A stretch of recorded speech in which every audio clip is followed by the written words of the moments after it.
सभामुख महोदय, कर्णाली प्रदेश सभामा पेश भएको कर्णाली प्रदेश विनियोजन विधेयक 2082 मा सामाजिक विकास मन्त्रालय शीर्षकको छलफलमा सुझाव दिनुहुने र जिज्ञासा राख्नुहुने सम्पूर्ण माननीय ज्यूहरूलाई हार्दिक धन्यवाद व्यक्त गर्दछु। मान्य ज्यूहरूले राख्नुभएको सुझाव एवं जिज्ञासाहरू ग्रहणयोग्य छन्। रचनात्मक सुझावसहित प्रस्तुत गर्नुभएका आलोचनात्मक टिप्पणी र जिज्ञासाहरूमा जवाफ दिन म यस सम्मानित सभामा उपस्थित भएको छु। प्रारम्भमा म आगामी आवाका लागि प्रस्तावित बजेट तथा कार्यक्रमको सारांश प्रस्तुत गर्नेछु र अन्तमा विनियोजन शीर्षकमा उठेका विषयहरूलाई समूहीकृत गर्ने जवाफ दिने प्रयास गर्नेछु। मान्य सभामुख महोदय, आगामी आर्थिक वर्ष 2082-83 को कुल प्रदेश बजेट 32 अर्ब 49 करोड 66 लाख 55 हजार मध्ये सामाजिक विकास मन्त्रालयका लागि 5 अर्ब 90 करोड 43 लाख 30 हजार विनियोजन गरिएको छ। यो कुल बजेटको 70.89% हो। सामाजिक विकास मन्त्रालयको कार्यक्षेत्र शिक्षा, स्वास्थ्य, ज्येष्ठ नागरिक तथा सामाजिक सुरक्षा, महिला तथा बालबालिका, भाषा, धर्म, संस्कृति, युवा तथा खेलकुद र सरसफाई क्षेत्र समेत छन्। मन्त्रालयलाई प्राप्त बजेटमध्ये प्रशासन लगायत अनिवार्य दायित्वतर्फ 29%, शिक्षातर्फ 27%, स्वास्थ्यतर्फ 27%, खेलकुदतर्फ 8%, सामाजिक विकासतर्फ 5% र भाषा संस्कृति लगायत अन्य क्षेत्रतर्फ 3.2% विनियोजन गरिएको छ। जिल्लागत हिसाबले बजेटको विश्लेषण गर्दा अन्य जिल्लाको तुलनामा सुर्खेत र दैलेख जिल्लामा बजेट विनियोजनको दर अलि बढी छ। यसको कारण निर्वाचन क्षेत्र, जनसङ्ख्या र भौगोलिक अवस्थिति, विद्यालय सङ्ख्या, स्वास्थ्य संस्थाको सङ्ख्या अनुरूप प्राथमिकरण गरिएको जानकारी गराउँदछु। बजेटमा कर्णालीको प्रदेशको 79वटै स्थानीय तहहरूको प्रतिनिधित्व गराइएको छ। मान्य सभामुख महोदय, प्रदेशको मध्यकालीन खर्च संरचना अनुरूप त्रिवर्षीय खर्च तथा स्रोतको अनुमान तथा प्रक्षेपण आर्थिक वर्ष 2082-83 का लागि 6 अर्ब 70 करोड अनुमान गरिएको छ। अपेक्षित अनुमानबाट घटेर प्राप्त भएको बजेटबाट प्रदेश सरकारले तय गरेको 200 पञ्चवर्षीय योजना अनुरूप निर्धारित प्रमुख क्रियाकलापहरूलाई प्राथमिकताका साथ बजेट तथा कार्यक्रममा समावेश गर्ने अधिकतम प्रयास गरिएको छ। कार्यक्रम कार्यान्वयन तथा लगानी संयन्त्र अनुरूप प्रदेश सरकारको लगानी सङ्घ र स्थानीय तहसँग साझेदारी, सार्वजनिक निजी साझेदारी, निजी क्षेत्रको लगानी, सहकारी, गैर सरकारी संस्था तथा समुदाय साझेदारीको संयन्त्र प्रयोग गरी योजनामा प्रस्तावित रणनीति, कार्यक्रम तथा योजनाको प्रकृति, भौगोलिक क्षेत्र तथा सम्भाव्यता अनुसार कार्यक्रम तथा आयोजनाहरू प्रस्ताव गरिएको छ। सामाजिक सुरक्षा तथा संरक्षणका लागि शिक्षा, स्वास्थ्य लगायत आधारभूत सेवामा पहुँच विस्तार गर्ने, महिला, बालबालिका, युवा, अपाङ्गता भएका व्यक्ति, ज्येष्ठ नागरिक, सडक मानव, दलित तथा आरक्षित समूहको पहुँच सुनिश्चितताको लागि सामाजिक सुरक्षा सचेतना कार्यक्रम सञ्चालन गर्ने यो बजेटले सम्बोधन गरेको छ। सामाजिक सुरक्षा र संरक्षणको विशेष व्यवस्थाका लागि लक्षित व्यक्ति र समुदायका लागि विशेष कार्यक्रमहरू राखेका छन्। सभामुख महोदय, अब म क्षेत्रगत योजनाका प्रमुख बजेट तथा कार्यक्रमहरूको बारेमा जानकारी गराउँदछु। स्वास्थ्य सेवातर्फ गुणस्तरीय स्वास्थ्य सेवाको पहुँच र उपयोग सुधार ल्याई सर्वव्यापी स्वास्थ्य सेवामा पहुँच सुनिश्चित गर्ने उद्देश्यका साथ रणनीतिक स्थानहरूको पहिचान गरी त्यस क्षेत्रका सञ्चालित स्वास्थ्य संस्थाहरूको स्तरोन्नति गरी सुदृढीकरण गर्न बजेट व्यवस्था गरिएको छ। स्वास्थ्य सेवामा सर्वव्यापी पहुँच, स्वास्थ्य पूर्वाधार निर्माण, स्वास्थ्यकर्मी तथा जनशक्ति व्यवस्थापन, जनस्वास्थ्य तथा उपचारात्मक सेवाका लागि अस्पताल व्यवस्थापन, स्वास्थ्यमा वित्तीय लगानी, स्वास्थ्य सूचना प्रणाली तथा डिजिटल स्वास्थ्य क्षेत्रको नेतृत्व तथा सुशासन र आयुर्वेद तथा वैकल्पिक स्वास्थ्य जस्ता विषयलाई ध्यानमा राखी स्वास्थ्य क्षेत्रको बजेट प्राथमिकरण गरिएको छ। स्वास्थ्य क्षेत्रको संस्थागत संरचना सुधार गर्न अस्पताल व्यवस्थापन नियमावली निर्माण जस्ता कार्यहरूलाई बजेट व्यवस्थापन गरिएको छ। स्वास्थ्य वित्त मार्फत बिमाको पहुँच विस्तार गर्न लक्षित वर्गहरूका लागि स्वास्थ्य बिमा कार्यक्रमहरू बनाइएको छ। स्वास्थ्य संस्थाको क्षमता विकास गर्न विशेषज्ञ सेवा कार्यक्रम, जिल्ला अस्पताल र सङ्घीय निर्वाचन क्षेत्रमा रहेका अस्पतालहरूको स्तर उन्नति, स्वास्थ्य पुनर्स्थापना सेवा शुद्धिकरण कार्यक्रम अन्तर्गत शारीरिक तथा मानसिक स्वास्थ्य समस्याको पुनर्स्थापना, आयुर्वेद तथा वैकल्पिक चिकित्सा पद्धतिको विकास र विस्तारका लागि आयुर्वेद अनुसन्धान प्रयोगशाला तथा अस्पतालहरूको स्तरोन्नति, विकास र विस्तार गर्न तथा परम्परागत वैद्य उपचार पद्धति, आम्ची, होमियोपैथी, युनानी आदि वैकल्पिक उपचार विधिको संरक्षण र विकासका लागि बजेट तथा कार्यक्रममा समावेश गरिएको छ। आयुर्वेदतर्फ सम्भावना भएका आवश्यक औषधि उत्पादनका लागि बजेट विनियोजन गरिएको छ। औषधिजन्य जडीबुटीको पहिचान, उत्पादन, सङ्कलन, प्रशोधन र उत्पादनका लागि आवश्यक नीति निर्माण, उपकरण खरिद लगायत विषयमा ध्यान दिई सोही अनुरूप बजेट व्यवस्थापन गरिएको छ।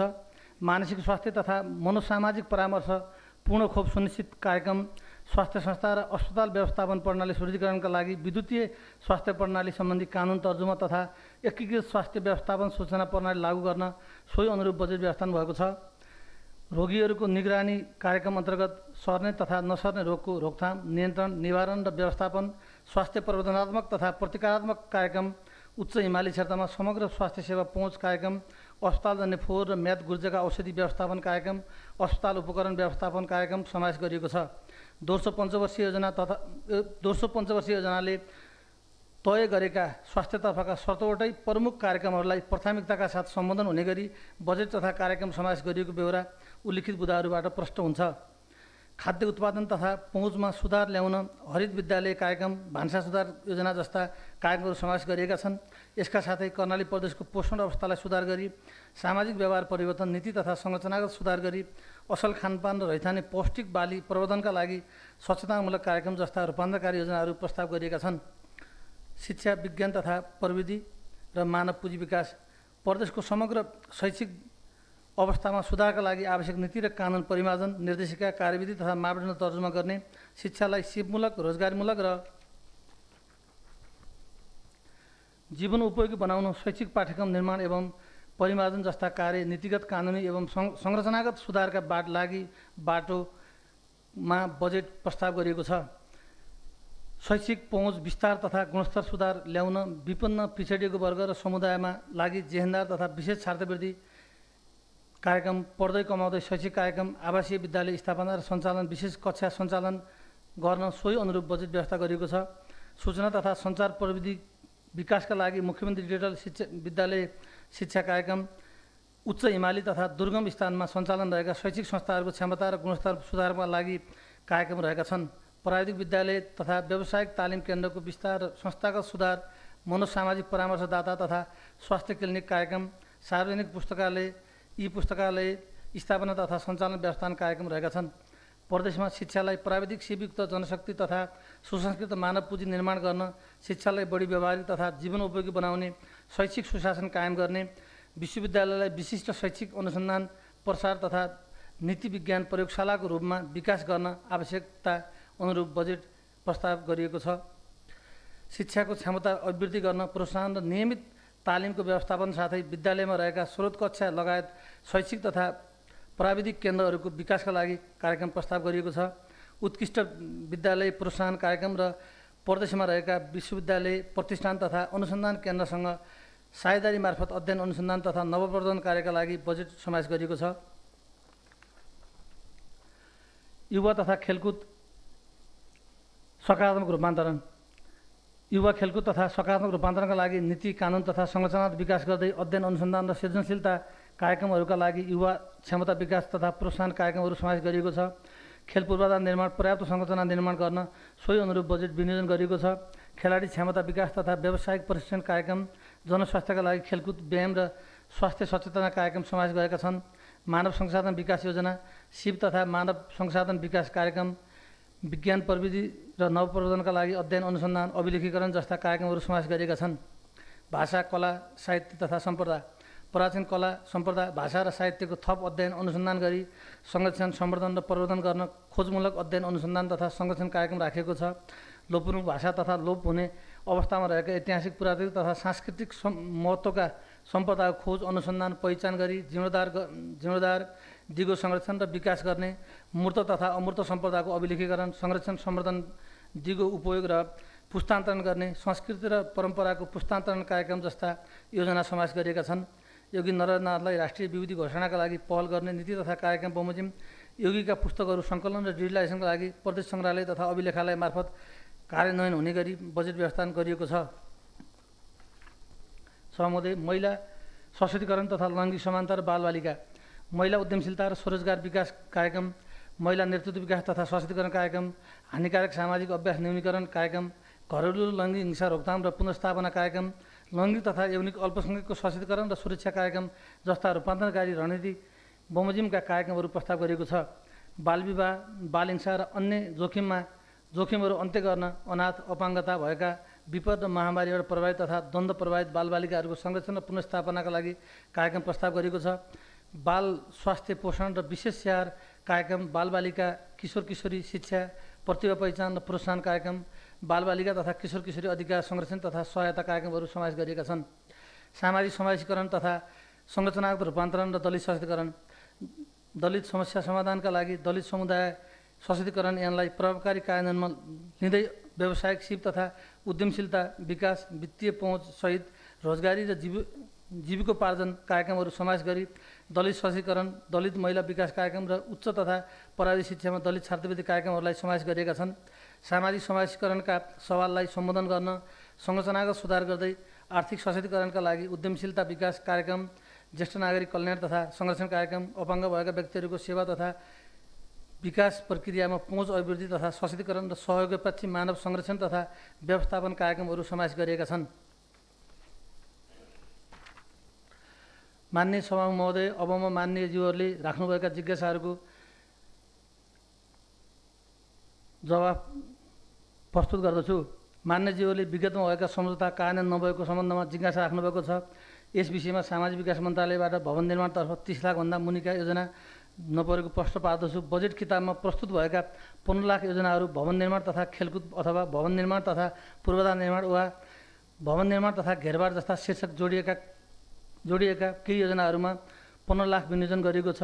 यी योजनाहरूलाई कार्यान्वयन गर्ने क्रममा भवन निर्माण नभई अन्य पूर्वाधार निर्माणका लागि बजेट विनियोजन हुने सभा मार्फत जानकारी गराउँछु।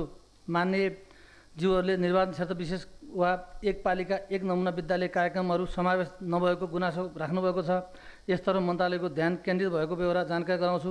यसका लागि मन्त्रालयले परियोजनागत महत्त्वाकांक्षी नामहरू नराखे पनि बजेटको प्राथमिकताकरण सोही अनुरूप राखिएको बेहोरा सम्मान्य सभा मार्फत मान्यज्यूहरूलाई जानकारी गराउँछु। यसका लागि मन्त्रालयले आवश्यकता बमोजिम 40 र 50 लाख विनियोजन भएका 80 वटा विद्यालयका लागि रु 34 करोड 60 लाख रुपियाँ विनियोजन गरिएको जानकारी गराउँछु। साथै स्थानीय तह र प्रदेश सङ्घको सहकार्यमा ठुला विद्यालय विकास गर्न छनौट भई डिपिआर तयार भएका विद्यालयका लागि पूर्वाधार विकास अनुदान र एक प्रदेश निर्वाचन क्षेत्र एक आवासीय सुविधासहितका ठुला विद्यालय पूर्वाधार सहयोग कार्यक्रम अन्तर्गत रु 4 करोड विनियोजन भएको जानकारी गराउँछु।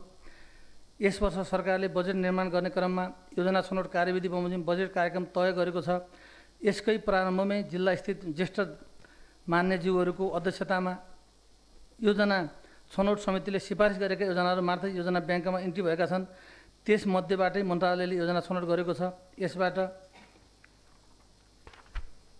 के पुष्टि हुन्छ भने मान्यज्यूहरूको सिफारिस बाहेक अरू योजना समावेश भएका छैनन्, तर मान्यज्यूहरूका व्यक्तिगत योजना समावेश हुनुमा केही कमजोरी भएका हुन सक्छन्। यसकारण निस्किएका जिज्ञासाहरूलाई अन्यथा नलिएको बेहोरा मान्यज्यूहरूलाई अवगत गराउँछु। मान्यज्यूहरूले राख्नुभएका जिज्ञासामध्ये दोहोरो योजना किन परे, एउटै विद्यालयमा किन पटक पटक बजेट आवश्यकताका आधारमा बजेट खोइ जस्ता जिज्ञासाहरूको जवाबको नैतिक जिम्मेवारी स्वयं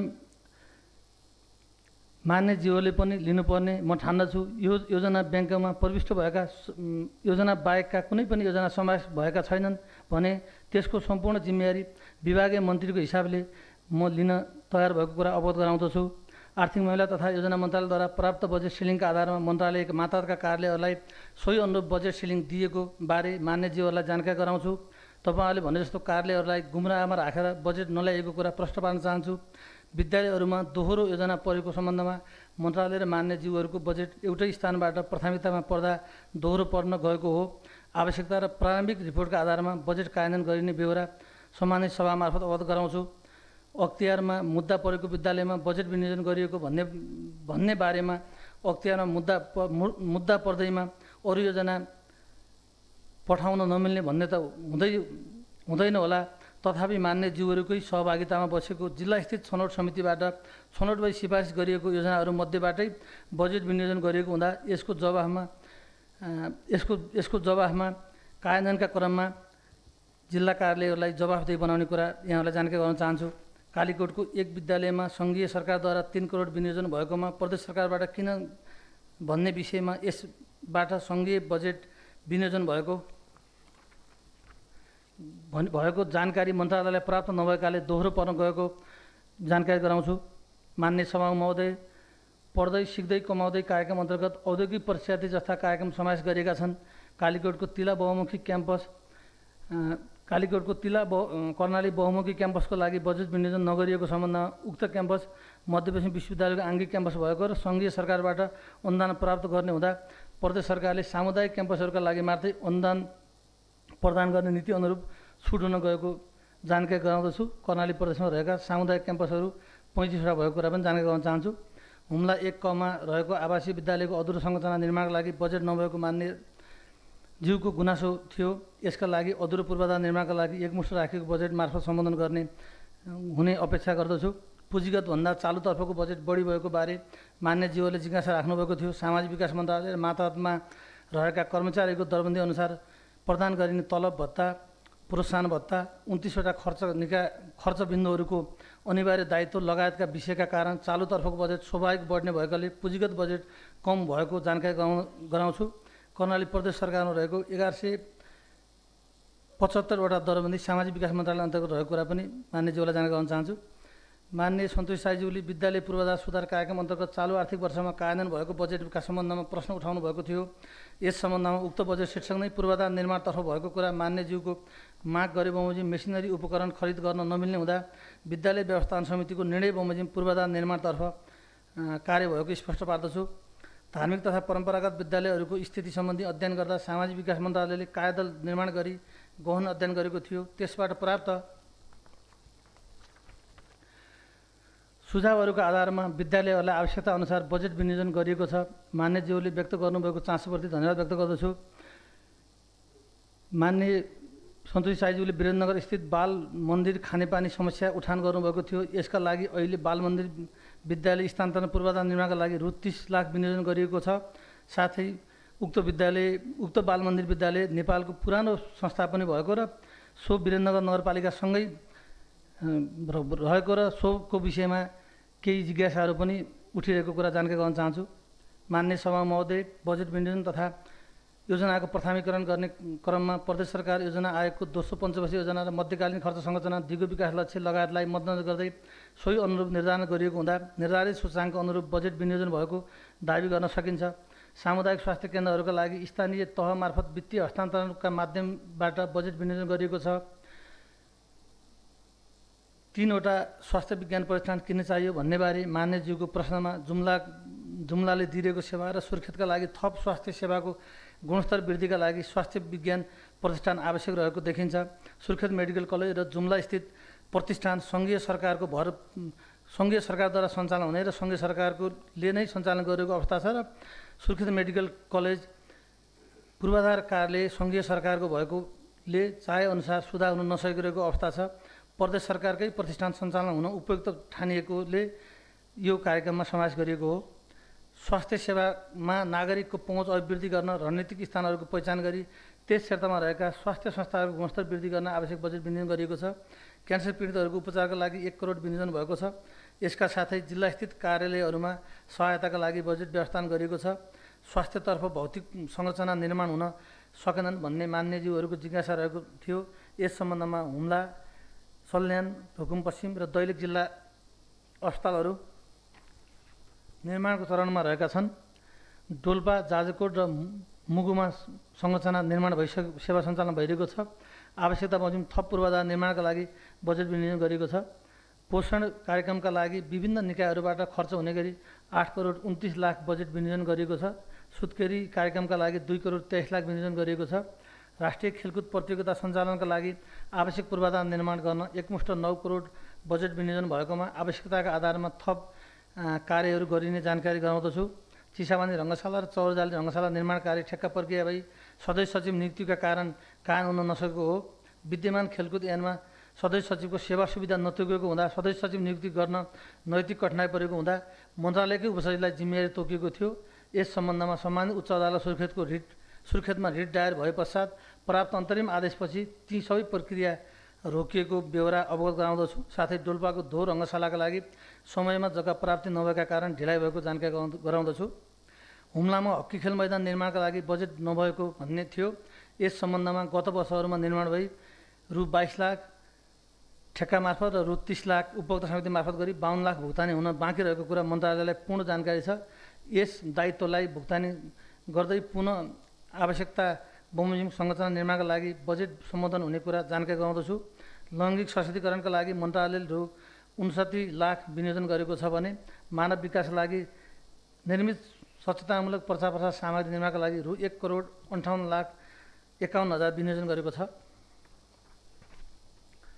दलित समुदायको सशक्तिकरणका लागि विभिन्न योजनाहरू अनुरूप दलित शब्द नै उल्लेख भई समावेश भएका योजनाहरू अनुरूप रु 2,24 लाख विनियोजन भएको बेहोरा सम्मानित सभा मार्फत जानकारी गर्न चाहन्छु।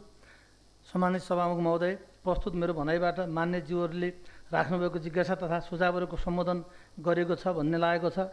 यसमा केही नबुझे प्रत्यक्ष भेट गरी वा अन्य माध्यमबाट जुनसुकै बेला जिज्ञासा प्रश्न तथा सुझावहरू राख्न सक्ने सुविधा प्रशस्त भएको जानकारी गराउँदै मेरो भनाइ अन्त्य गर्न चाहन्छु। धन्यवाद।